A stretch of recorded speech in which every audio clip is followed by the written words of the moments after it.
Allora, questo era il segretario del PD Bersani. Dunque andiamo a parlare anche delle reazioni dell'opposizione rispetto a questo referendum.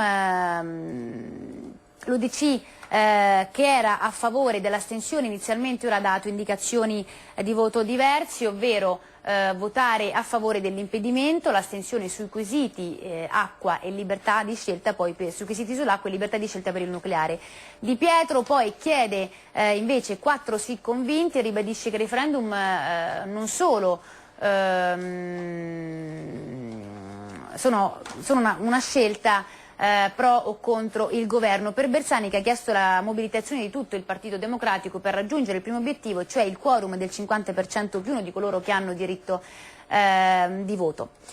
E intanto, anche se Berlusconi ritiene questo voto inutile, così ha detto, lo abbiamo più volte riferito, il suo partito ha deciso di abbandonare la campagna dell'astensionismo e di dare libertà di scelta ai propri militanti, anche per non provocare rotture ulteriori con la Lega, che sembra molto attratta invece, per usare le parole proprio di Bossi, dai referendum, in particolare i 2 quesiti sull'acqua. Sentiamo allora le dichiarazioni di Cicchitto per il PDL, poi di Bersani per il PD ancora e del Presidente della Regione Veneto Zaia per la Lega.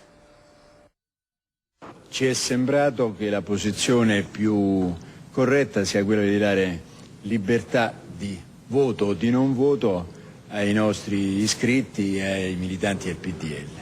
Questo capisco che deluda coloro che ne vogliono fare invece non un referendum sulla materia, ma un referendum politico, e devono scegliere un'altra occasione.